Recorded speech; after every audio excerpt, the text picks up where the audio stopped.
Ya, tentu di sini ada dua hal yang pada kesempatan yang lainnya itu akan saya jelaskan, yaitu yang pertama mengenai siapa yang menyebarkan tasawuf di Hadramut untuk pertama kalinya. Kemudian yang kedua adalah siapa yang menyebarkan mazhab Syafi'i untuk pertama kalinya, di mana upaya dari Alwi bin Thohir itu adalah menolak ya riwayat-riwayat yang menunjukkan bahwa Muhammad bin Ali Al-Qal'i itulah sebenarnya yang menyebarkan mazhab Syafi'i di masa-masa itu, yaitu pada abad ke-6 Hijriah, di mana Muhammad bin Ali Sahib Irbad itu tidak dikenal sebagai siapa-siapa, bahkan diklaim oleh keluarga Ba'alawi sebagai guru dari Muhammad bin Ali Al-Qal'i, dan tentu ini tidak bisa dipertanggungjawabkan melalui data-data sejarah. Ya, barangkali itu saja yang bisa saya sampaikan, dan nanti akan dilanjutkan pada part yang kedua. Assalamualaikum warahmatullahi wabarakatuh. Salam sejahtera untuk kita semua, salam sejahtera untuk seluruh saudaraku sebangsa dan setanah air dimanapun Anda berada. Kembali lagi bersama dengan saya, Abdul Aziz Jazuli, di channel ini. Dan pada kesempatan ini, saya akan melanjutkan ya, bagaimana penuturan dari Alexander Knish di dalam makalahnya tentang sejarah Hadramut, atau para sejarawan yang menulis tentang sejarah yang ada di Hadramut. Dan pada kesempatan sebelumnya, bahwa di Hadramut itu para sejarawannya, bahkan sejarawan yang kontemporer sekalipun, itu memiliki satu pandangan yang kurang objektif. Sementara memang data-data yang disuguhkan oleh generasi sebelumnya dari para sejarawan Hadramut, khususnya dari kalangan Ba'alawi atau para pendukung Ba'alawi, itu bertentangan dengan data-data dari para sejarawan Yaman, yang diantaranya adalah Ibnu Samurah Al-Ja'di dan juga Bahauddin Al-Janadi dalam kitabnya As-Suluk, itu bertentangan.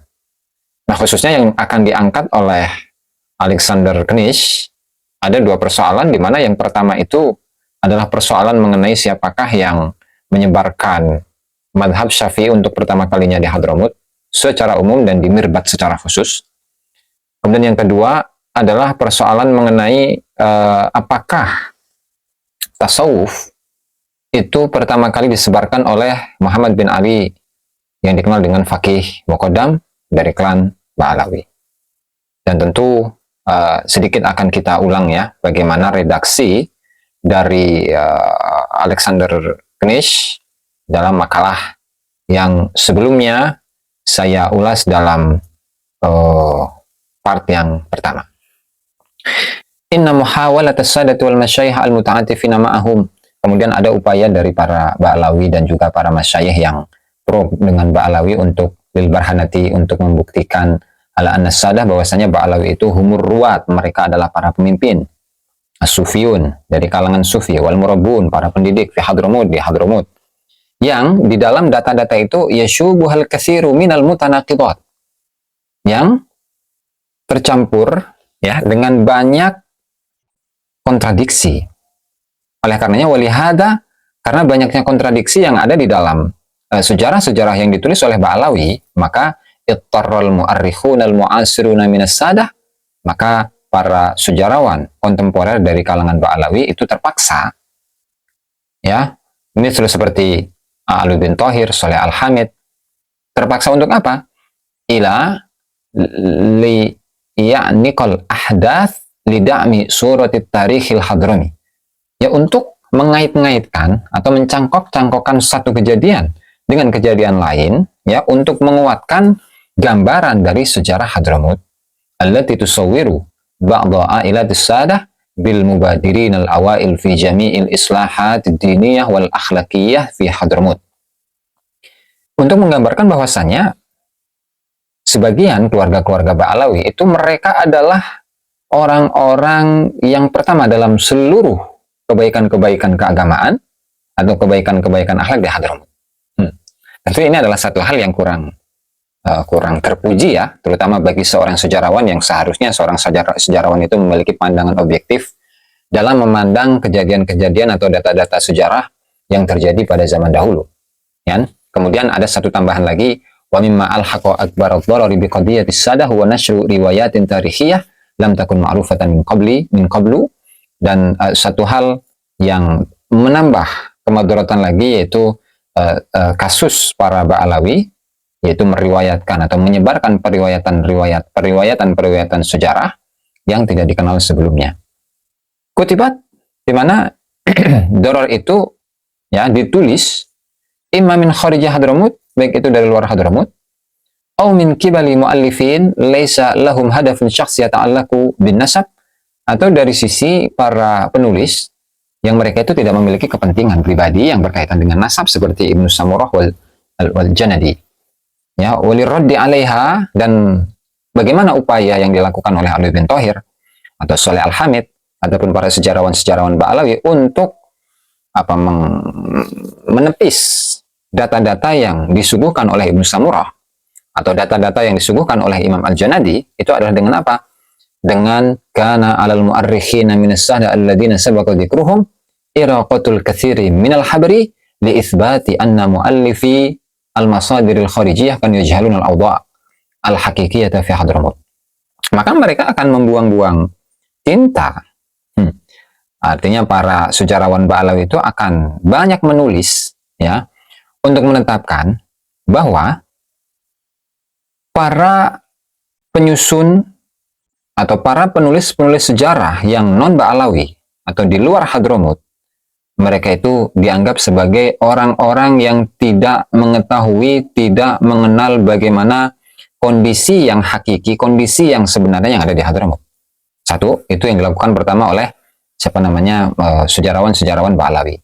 Kemudian yang dilakukan yang kedua itu adalah wa annal muallifin al-qaribina min Hadramut, dan bahkan para penulis yang kondisinya itu atau statusnya itu masih dekat dengan Hadramut, seperti kabatahan, seperti Batahan masalan, munhazuna diddas sadah, di mana Batahan ini atau para penulis-penulis yang ada di Hadramut tapi tidak memihak kepada Ba'alawi atau tidak menguatkan data-data dari Ba'alawi, maka mereka dianggap sebagai apa? Munhazuna diddas sadah, mereka itu berpihak kepada lawan daripada Ba'alawi, disebabin baik itu karena sebab oleh akhar atau karena sebab yang lain. Ya, artinya yang dilakukan oleh Ali bin Thahir atau Saleh Al-Hamid atau para sejarawan-sejarawan yang kontemporer, ketika mereka menemui satu data dari non-Ba'alawi atau dari non-Hadramut atau bahkan dari orang Hadramut sendiri tetapi tidak sama dengan data yang mereka miliki, maka mereka itu dianggap sebagai orang-orang yang memihak kepada non-Ba'alawi atau memihak kepada lawan-lawan dari Ba'alawi. Ya. Kemudian di sini ada beberapa contoh, misalkan seperti yang dilakukan oleh Ali bin Thahir. Yahtalul hujum ala misdaqiyati Batahan hawalai 16 safhatan min kitabi Uqudil Almas li Ali bin Thahir Al-Haddad. Di mana serangan ya yang dilakukan oleh Ali bin Thahir atas kejujuran dari Batahan itu sampai memuat 16 halaman dari kitab Uqudul Almas karya dari Ali bin Thahir, dan juga ada di dalam kitab Tarikh Hadramut karya dari Saleh Al-Hamid itu dengan catatan kaki yang sangat panjang, sehingga wayadullu mislu hadal hujumi ala anna Batahan wa huwa mu'arrikhun min dhafar aisha fi nisfi tsani min al-qarni sadis qad massa amran hayawiyan di riwayat as-sadat li tarikhil hadrami. Ya, padahal wayadullu mislu hadal hujum ala anna Batahan, padahal serangan yang dilakukan oleh kedua orang ini, Ali bin Thahir dan juga Saleh Al-Hamid kepada Batahan, ya. Padahal Batahan ini adalah seorang sejarawan, asalnya itu dari kota Dhafar, Oman ya, yang hidup paruh kedua dari abad ke-6 Hijriah, artinya 550 sampai tahun 600 gitu. Dia telah mengalami atau telah menyaksikan satu perkara yang hidup untuk meriwayatkan para Ba'alawi dalam sejarah Hadramut. Ya, artinya tentu ketika kita itu memilih antara data yang disiapkan, data yang disuguhkan oleh Batahan dengan data yang disuguhkan oleh Ali bin Thahir, tentu kita lebih memilih data yang disuguhkan oleh Batahan tentunya, bukan memilih Ali bin Thahir. Lebih ikhtisar dan dengan ringkas, laqad darul jadalu haula mas'alataini tarahaha Batahan fi sardihi li tarikh Dhafar. Yang dengan ringkasnya yaitu terjadilah perdebatan di antara dua masalah yang disodorkan oleh Batahan dalam penyebutan Batahan terhadap sejarah Dhofar. Yang pertama itu adalah masalah di mana siapa yang menyebarkan fikih Syafi'i untuk pertama kalinya di Dhofar, dan kemudian yang kedua adalah siapa yang menyebarkan ilmu tasawuf untuk pertama kali di Hadramut secara umum. Ini ada dua hal yang menjadi perdebatan di antara atau bagi Ali bin Thahir ataupun Saleh Al-Hamid. Aduh. Oke, yang pertama. Awalan annahu, bahwa Batahan ini azabi wuduh syarafi nasyr madhhab Syafi'i baina sukkan al-Dhafar wal manatik as-sahiliyah al-hadramiyah al-qaribah ila al-alam as-suri Muhammad bin Ali Al-Qali Al-Mutawaffa 577. Yang pertama, bahwa Batahan itu jelas. Ya, dia menisbatkan dengan jelas, yaitu kemuliaan untuk menyebarkan madhab Syafi'i di antara penduduk kota Dhofar dan juga daerah-daerah atau pusat-pusat di pinggiran Hadramut yang dekat ya. Nisbatnya itu kepada seorang al-alim, ulama As-Suri yang asal dari Suriah, yaitu Muhammad bin Ali Al-Qali. Dan itu ini sudah saya jelaskan ya, bahwa ketika kita itu menelaah kitab misalnya Tabaqat Ibnu Samurah Al-Ja'di, Tabaqat Fuqaha al-Yaman karya dari Ibnu Samurah Al-Ja'di. Kemudian kedua As-Suluk fi Tabaqatil Ulama wal Muluk karya dari Bahauddin Al-Junadi. Nah, di mana di sana memang yang memiliki peran besar untuk menyebarkan fikih madhab Syafi'i itu adalah Muhammad bin Ali Al-Qali.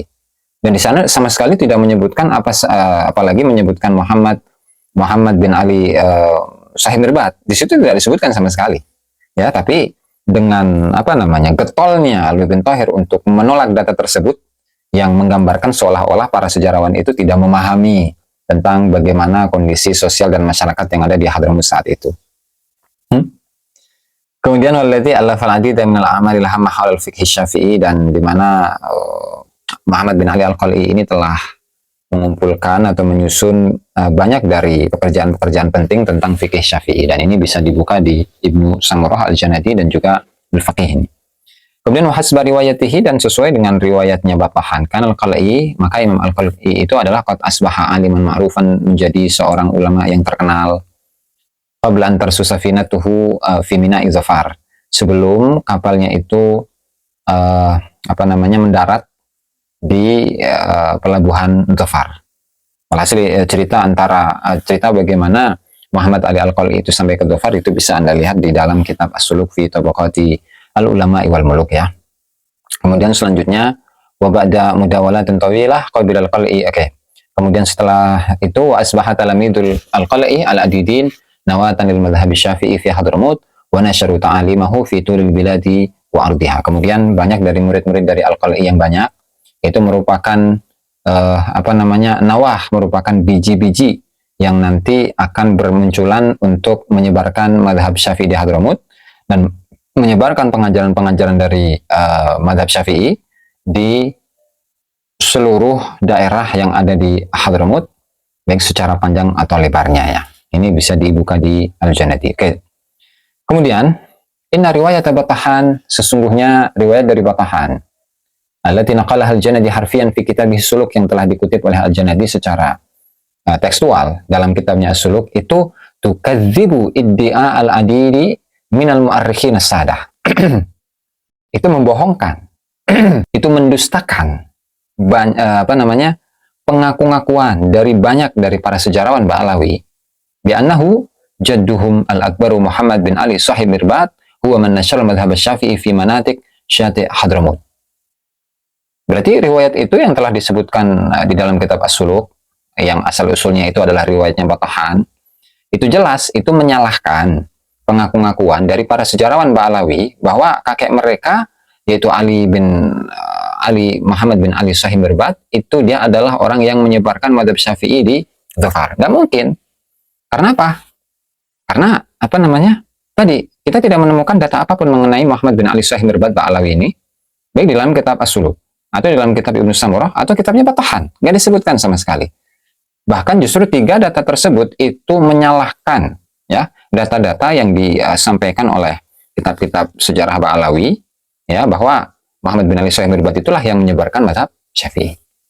Oke, kita lanjut saja. kemudian wali tafsiri dauril qal'i, ya, dan untuk menafsirkan peranan dari al-qal'i alladzi kana muwassaqan tawsiqan jayidan, di mana upayanya al-qal'i itu sudah diperkuat dengan penguatan yang bagus, yang baik, bihaitsu yakunu minal ghaba'i tajahuluhu, sekiranya kalau memang menganggap kedunguan itu adalah pura-pura tidak tahu tentang berita dari al-qal'i, maka apa yang dilakukan oleh penulis-penulis dari keluarga Ba'alawi? A'lanal mu'allifuna minas sadah annal qal'i kana tilmidan li sahib Mirbad. Maka para penulis sejarah dari Ba'alawi itu mengumumkan bahwasanya Muhammad bin Ali Al-Qal'i itu adalah murid dari sahib Mirbad. Padahal belum ada bukti sama sekali. Bahkan wujud dari Muhammad sahib Mirbad aja masih diragukan gitu. Apalagi Muhammad bin Ali Al-Qal'i menjadi muridnya. Ya, ini adalah satu kemuskilan yang sangat gitu untuk menyikapi data-data sejarah tentang Muhammad sahib Mirbad dengan data-data para sejarawan mengenai Imam Muhammad bin Ali Al-Qal'i. Tentu wahwa amrun fihi ta'nun fi riwayati Batahan. Tentu ini adalah satu perkara yang di dalamnya terdapat penjegalan terhadap riwayatnya Batahan, allati naqalah al-Janadi, yang diikutip oleh al-Janadi. Allati taqulu, yang mengatakan innahu, di mana Batahan yang dikutip oleh al-Janadi itu menceritakan innahu qabla usulil qal'i ila dhafar lam yakun hunaka mafarrun atau mufassirun lil madhhab Syafi'i yu'taddu bihi fil mantiqati bi rimmatiha. Di mana riwayat tersebut, riwayat Batahan dan juga Al-Janadi itu sudah menceritakan bahwa sebelum kedatangan dari Al-Qal'i ke Dhafar, itu tidak ada seseorang yang bisa menafsirkan madhab Syafi'i, ada seorang ulama dari madhab Syafi'i yang dianggap gitu di daerah Mirbad secara khusus. Maka walija'li al-umuri aksar sa'ubatan lisadah, maka untuk menjadikan perkara-perkara atau urusan-urusan itu lebih sulit bagi para Ba'alawi, lam yadhkur, maka ay min Batahan wa ibn Samrah wal Janadi wa Bamakhramah wujuda ayyi alimin mu'tabarin fi dhafar fi dhalikal waqti bistisna'i ibn al-Qal'i.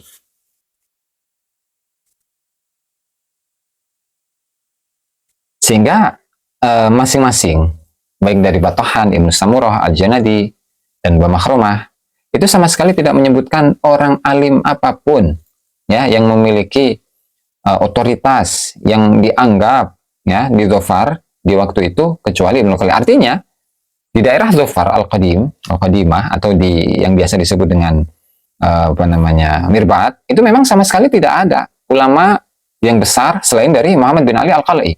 Sehingga wujud ya dari Muhammad sahib Mirbad itu mana? Nah, bisa jadi di situ ada kemungkinan bahwa Muhammad sahib Mirbad itu adalah satu tokoh yang fiktif. Ya, bukan tokoh historis tapi tokoh fiktif. Walal aksi min dzalik, dan sebalik dari hal itu, asyaru dimniyan ila annahu qabla wusulil qal'i kanat kullun min Dhafar wa Mirbad ma'hulatun bi buduwin yumarisuna amalan nahbi wa yatasimuna bil jahli hatta bi ususil Islam. Dan ya secara isi, para sejarawan tadi yang disebutkan, mulai dari Batahan, Ibnu Samrah, Al-Janadi, dan Bamakhramah, itu menceritakan bahwa sebelum kedatangan dari Al-Qal'i, ya, bahwa di daerah Dhafar atau Mirbad itu diisi, atau penduduknya itu adalah orang-orang Badui, yang mereka itu terbiasa untuk merampok, dan mereka memiliki sifat kebodohan, bahkan tentang pondasi-pondasi dari agama Islam sebagaimana yang dituturkan oleh Al-Janadi. Nah, lalu bagaimana yang dilakukan oleh sejarawan-sejarawan Ba'alawi? Nah, di sini juga dijelaskan. Wa binisbati lil mu'arrikhina minas sadah. Nah, adapun para sejarawan Ba'alawi, fa inna syakhsiyata sahib Mirbad shibhal khurafiyah tu'tabaru asasiyatan jiddan. Adapun ketokohan dari sahib Mirbad yang menyerupai khurafat, menyerupai dongeng, itu dianggap sebagai tokoh yang sentral, sangat sentral bahkan. Kenapa? Id annaha tusyakkilu halaqatan hammatan fi syajarati nasabis sadah, ya, karena dia menggambarkan satu rantaian yang sangat penting dalam sejarah nasab Ba'alawi, wa tadauhum alal khariqati tarikhiyah fi fatratin majhulah tamaman taqa'u ma baina wafati syakhsiyah shibhil usturiyah. Ahmad bin Isa al-Muhajir wa rahilihim min an baiti Jubair wa istiqrarihim fi tarim fil uqudil akhirah min al-qarni as-sadis. di mana ya selain dari Muhammad Sahih Mirbat itu termasuk dari salah satu rantaian dari sejarah nasabah Alawi. Dan ketika apa namanya engkau itu meletakkan mereka itu ada di dalam apa namanya peta sejarah, itu posisinya berada dalam masa yang gelap, majhulah, sangat gelap, yang terjadi atau yang berada pada di antara wafatnya satu tokoh yang mirip seperti dongeng, yaitu Ahmad bin Isa. Yang kedua, warahilihim, dan apa namanya kepergian mereka dari Bait Jubair yang kemudian menetap di kota Tarim pada apa namanya dasawarsa terakhir dari kurun ke-6. Ya, artinya ketika kita hitung dari masa Ahmad bin Isa yang diklaim meninggal pada tahun 345. Kemudian juga di tahun 500 akhir ya, 500 awal ya. 500 awal, 520 atau 530 atau 550. Nah, ini kan adalah satu masa di mana sejarah dari Ba'alawi itu sangat gelap. Nah, sehingga untuk mengisi kekosongan dari masa ini, maka yang dilakukan oleh para sejarawan Ba'alawi adalah membuat satu tokoh ya, di mana tokoh ini adalah tokoh yang mirip dengan dongeng. Wujudnya pun masih dipertanyakan, bahkan oleh tadi Alexander Knish sendiri ya. Bahkan ketika kita itu melihat kepada sejarah-sejarah, kitab-kitab sejarah yang ditulis oleh Ibnu Samrah Al-Jadi, yang ditulis oleh Bahauddin Al-Janadi, yang ditulis oleh Batohan, bahkan yang ditulis oleh Bama Harmas sekalipun, untuk menentukan siapakah sebenarnya Muhammad bin Ali Sahih Mirbat itu sangat kesulitan. Kenapa? Karena memang sudah ada data yang telah disampaikan, yang telah disiapkan oleh para sejarawan tadi yang disebutkan, bahwasanya untuk kota Dhofar sendiri ataupun Mirbat itu adalah satu kota yang memang penduduknya itu dipenuhi dengan sifat kebodohan di masyarakat, dan mereka terbiasa untuk merampok ya, merampas harta orang lain, dan mereka itu sangat jauh ketika dikatakan sebagai di sana ada satu tokoh yang namanya Muhammad bin Ali Sahih Mirbat yang mengajarkan agama Islam, khususnya adalah madhab Syafi'i. Tentu ini adalah satu hal yang sangat jauh di akal ya. Oke. Kemudian, dan ini bisa ditelaah ya di dalam Ghurarul Bahaidawi, kemudian Tarikh Hadramut, dan juga Bil Faqih. Nah, sehingga inna israrahum ala itsbat buruzi Sahib Mirbat kal mufassir raisi li Syafi'iyyati sunniyah fi fatrati hayatihi yabdu wadihan min khilali muhawalatihim al-ya'isah tafsirat tanaqudat fi tasalsul zamani allati tushakkilu karisatan ala siratihi. Nah, di mana upaya pemaksaan diri dari pihak para sejarawan Ba'alawi untuk menetapkan kebenaran dari tokoh Sahih Mirbat sebagai seorang tokoh inti dalam mazhab Syafi'i dalam masa hidupnya itu menjadi jelas ya, dari sisi atau di sela-sela upaya-upaya para sejarawan yang gagal ini untuk menafsirkan at-tanaqudat, kontradiksi yang ada pada urutan-urutan zamani, urutan-urutan masa yang menggambarkan akan kegagalan dalam sejarahnya. Ya, artinya upaya-upaya yang dilakukan oleh para penulis Ba'alawi itu untuk membenarkan akan adanya sosok Muhammad Sahih Mirbat itu tidak bisa dibuktikan. Justru upaya-upaya mereka itu gagal. Lantaran ketika kita itu melihat satu waktu demi waktu ya, runtutan sejarah tahun demi tahun, kita tidak akan bisa menemukan tokoh ini, dan antara kenyataan yang disampaikan oleh para sejarawan dengan yang disampaikan oleh sejarawan Ba'alawi itu tidak ada titik temu ya. Artinya di situ ada mutanaqid, ada kontradiksi antara apa yang disampaikan oleh para sejarawan Ba'alawi dengan apa yang disampaikan oleh para sejarawan Yaman yang nama-namanya tadi disebutkan ya. Artinya untuk menguji benarkah Muhammad Sahih Mirbat itu adalah satu ulama, satu tokoh yang menyebarkan mazhab Syafi'i di Dhofar atau di Mirbat, itu sama sekali tidak bisa dibuktikan. Dan masih banyak lagi sebenarnya hal-hal yang rancu dalam sejarah-sejarah Ba'alawi. Nah, itu untuk yang pertama ya, mengenai penyebaran mazhab Syafi'i di Dhofar, bahwa Yang pertama kali menyebarkan mazhab Syafi'i di Dhofar atau di Mirbat itu adalah Muhammad bin Ali Al-Qali. Nah, kemudian lantaran para sejarawan itu ya menemukan bahwa data-data yang dimiliki oleh Batahan, kemudian data yang dimiliki Ibnu Samurah dan juga Bahauddin Al-Janadi, sehingga mereka terpaksa untuk mengatakan bahwa Muhammad bin Ali Al-Qali itu adalah murid dari Muhammad Ali Syahib Mirbat. Ya, padahal kondisi sosial masyarakat saat itu sama sekali tidak mendukung dan data apapun itu tidak ditemukan akan kebenaran dari apa yang diklaim oleh para sejarawan-sejarawan Pahlawi. Kemudian yang kedua, itu saya ringkas saja ya, karena ini sudah panjang ini, di mana Batahan itu menceritakan Dhofar, tentang Dhofar ya, tentang Dhofar dan permulaan dari tasawuf di Hadramut, yang pada intinya adalah Muhammad bin Ali Faqih Muqaddam itu tidak bisa dikatakan sebagai tokoh yang pertama kali disebut sebagai orang yang menyebarkan tasawuf pertama kali di Hadramut. Tidak bisa. Kenapa? Karena Muhammad bin Ali atau Faqih Muqaddam itu sering surat-suratan dengan Syekh Sa'ad Al-Zafari, yang tentu para sejarawan Ba'alawi itu pun itu mengakui akan adanya persahabatan di antara keduanya. Ya, artinya dari surat-suratan antara Muhammad bin Ali Ba'alawi atau Faqih Muqaddam dengan Syekh Sa'aduddin Al-Dhufari yang merupakan salah satu murid dari Muhammad bin Ali Al-Qali, itu pun sebenarnya sudah ada tasawuf sebelum kedatangan dari Faqih Muqaddam. Sehingga ketika kita mengatakan bahwasannya pertama kali yang menyebarkan tasawuf di Hadramut itu adalah Faqih Muqaddam, itu adalah salah besar dan tidak bisa dipertanggungjawabkan. Itu ya. Kemudian untuk ringkasan barangkali dari apa yang disampaikan oleh Alexander Knish ya, kesimpulannya ya, jika ada sesuatu dalam sejarah para Sayyid yang tidak perlu diragukan lagi, maka itu adalah kisah kekayaan keluarga Sayyid yang sangat besar seperti Al-Idrus, As-Segaf, Al-Bar, Al-Kaf, As-Syihab, Al-Atas, Bil-Faqih dan lain-lain, serta tentang cara-cara mereka yang boros dermawan dalam membagikan hartanya kepada para pendukung atau pengikut setianya. Di antara hal yang penting adalah pembelian properti yang luas yang dilakukan oleh Ahmad bin Isa, Sayyid pertama di Hadramut, di dalam dan sekitar Al-Hajrain, termasuk perkebunan, ladang, rumah, dan peternakan, setibanya di negara baru. Sepeninggalnya dari Al-Hajrain menuju tempat tinggal barunya, ia mewariskan harta miliknya kepada sejumlah keluarga setempat yang menjadi pendukung setianya. Perjalanan Ahmad bin Isa di Hadramut mengikuti model yang sama, yaitu pembelian lalu hibah.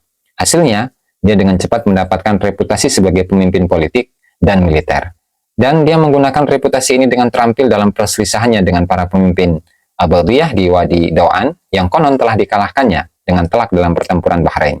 Dalam tulisan-tulisan selanjutnya, referensi dibuat untuk kesalehan dan kesabarannya yang patut dicontoh dan kualitas kepemimpinannya untuk menjelaskan keberhasilan politik dan militernya.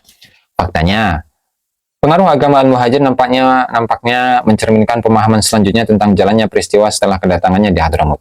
Apakah imigran tersebut merupakan penemuan para sejarawan dari kalangan Sayyid atau tokoh yang nyata? Karena kisahnya mengungkapkan kepada kita sumber sebenarnya dari kesuksesannya, yaitu kemampuan bersama dengan keturunannya untuk membeli kesetiaan orang Hadramut baik suku maupun kota. Dengan kata lain, keluarga Sayyid dimulai dengan pendiri semi mitos, ya, syibhul khurafiyah itu ya, semi dongeng, dengan karakter yang selalu menerjemahkan kekayaan yang mereka bawa dari Irak menjadi pengaruh politik dan sosial, dan juga menjadi otoritas agama. Penafsiran ini mungkin terkesan kasar, namun menurut saya sudah jelas terlihat dalam bukti-bukti sejarah. Betapapun bukti-bukti tersebut direvisi oleh para pencipta sejarah para Sayyid, yaitu Ba'alawi, sebagian besar karya sejarah dan biografi yang muncul di lingkungan ini menggambarkan anggota keluarga Sayyid atau keluarga Ba'alawi, bahkan yang paling terisolasi dan tidak ada sekalipun, sebagai dermawan yang dengan murah hati membelanjakan uang mereka untuk masjid dan panti asuhan, perpustakaan, fasilitas umum, dan saluran irigasi. Yang paling penting di sini adalah bahwa para Ba'alawi, menurut kitab sejarah para pendukung mereka, selalu siap menyelamatkan masyarakat miskin perkotaan di saat-saat sulit, selama periode kekeringan yang berulang atau setelah banjir besar. Mereka membagikan kurma, pakaian, minyak, dan biji-bijian kepada tetangga mereka yang terkena dampak. Minat mereka terhadap budidaya perkebunan menjadi sebuah pepatah, dan banyak perkebunan yang masih menggunakan nama mereka. Bahkan saat ini, kenangan akan kekayaan dan harta benda mereka yang melimpah masih hidup. Di lembah-lembah paling terpencil di Hadramut hingga saat ini masih beredar rumor bahwa perkebunan lokal terbaik dan lahan pertanian terbaik masih menjadi milik salah satu keluarga Sayyid, keluarga Ba'alawi yang terkenal. Dengan secara ketat mengikuti tradisi sejarah sebagai genre sastra, para penulis dari kalangan para Ba'alawi menyamarkan status sebenarnya dari para pendahulu mereka sebagai orang-orang yang memiliki pengaruh politik dan ekonomi yang luas. Gambaran pemimpin dari kalangan Ba'alawi yang muncul ketika membaca sejarah lokal adalah seorang pemikir yang penyendiri atau seorang sufi yang ahli ibadah dan tidak peduli dengan urusan duniawi. Di bawah lapisan tebal tradisi sejarah, pengaruh sosial dan politik mereka yang sebenarnya masih belum terwujud, sehingga menjadi lebih berpengaruh dan persuasif sebagaimana yang dikatakan Burdi. Ketika kamuflase tersebut dihilangkan, citra para pendukung penguasa akan muncul sebagai tanda pengenal ekonomi dan politik dari mereka yang mempunyai pengaruh. Oleh karena itu, dari sudut pandang lembaga yang terdapat di Hadramut hilang, yaitu Al-Hautah, dan hal yang mereka suka untuk disebut-sebut adalah status mereka yang legendaris dan menjadi pusat pengaruh politik dan sosial yang nyata yang dibangun oleh penjaga turun-temurun, yaitu posisi dalam jangka waktu yang lama. Pengaruh sejarah berdasarkan garis keturunan dan sejarah mencakup hubungan kekuasaan dan kendali antara keluarga pemimpin dan para pendukung setia adalah suatu yang diakui oleh keluarga Nun Said di Hadramut. Inilah sebabnya mengapa mereka mengikuti model sejarah keluarga para Ba'alawi ketika mereka menceritakan sejarah keluarga mereka. Dapat dikatakan bahwa sejarah biografi utama Hadramut mungkin dibuat oleh beberapa keluarga syekh lokal yang mendiami wilayah tersebut sebelum kedatangan Ahmad bin Isa dan keturunannya. Sayangnya, tidak satupun dari karya-karya ini sampai kepada kita. Adapun biografi para syekh yang baru seringkali merupakan tiruan pucat dari biografi yang ditulis oleh para Ba'alawi. Sebagai kesimpulan, saya ingin menunjukkan bahwa permasalahan faktual dan kronologis yang disebutkan di atas dalam sejarah Ba'alawi dapat difahami setidaknya sebagian dengan mengacu pada upaya konsisten dari para penulis terpelajar untuk menggambarkan Ba'alawi sebagai pemimpin agama di Hadramut yang status sosialnya tinggi, berasal dari kualitas kepemimpinan luar biasa yang melekat dalam garis keturunan mereka. Agenda garis keturunan tampak jelas di balik upaya para penguasa abad pertengahan atau penulis dan pengikut kontemporer mereka untuk menggambarkan nenek moyang mereka sebagai bapak pendiri setiap gerakan atau lembaga keagamaan penting di Hadramut. Dalam melakukan hal tersebut, para penulis ini secara tidak sengaja mengaburkan aspek aktivitas para pendahulu mereka yang tidak kalah pentingnya dengan aspek-aspek lain yang memahami pencapaian sejarah yang bias dari para Ba'alawi yang tidak mungkin disangkal. Ini adalah